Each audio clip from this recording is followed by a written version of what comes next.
지난해 출산율이 전국적으로 높아진 가운데 부산에서도 출생아 수가 9년 만에 반등했습니다. 하지만 다른 지역과 비교해 반등폭이 낮은 데다 청년 인구도 계속 유출되고 있어 출산율이 섣불리 회복됐다고 평가하기엔 아직 이른 상황입니다. 33살 정유경 씨는 지난달 남자아이를 낳았습니다. 결혼한 지 4년 만에 얻은 아이.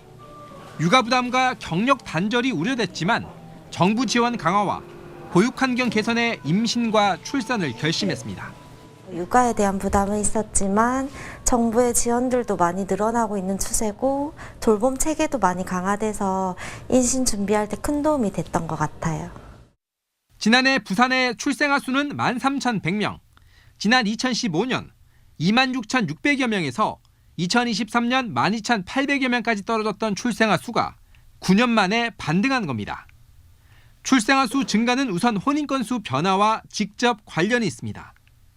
부산의 분기별 혼인 건수는 전년 대비 계속 감소세를 보이다 지난 2023년 1, 2분기 반짝 반등했고 지난해 1분기부터 증가세로 돌아섰습니다.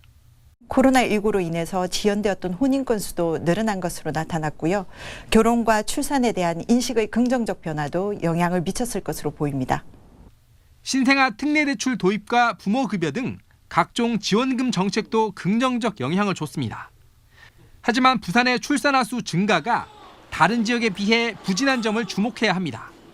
지난해 상승률이 대구 7.5%, 인천 11.6%였고 합계 출산율이 전국에서 가장 낮다는 서울마저 5.3% 증가했는데 부산은 1.5% 증가에 그친 겁니다. 이는 결혼 정년기인 청년층 인구 유출이 부산이 타 지역보다 많다 보니 혼인 건수 증가에서도 출산율 상승에서도 한계를 보이고 있는 겁니다. 실제 지난해 부산에선 13,657명이 순유출됐는데 이 가운데 25세부터 39세까지 청년이 9,323명이나 빠져나갔습니다. 유출의 가장 큰 사유로는 직업이 꼽혔습니다.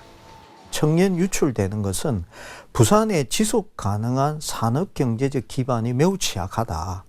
이런 것을 이제 일종의 반증하는 것. 출산 지원과 대책을 아무리 강화해도 일자리를 찾아 부산을 떠나는 청년이 많으면 반등했던 출산율도 다시 낮아질 수밖에 없는 상황입니다.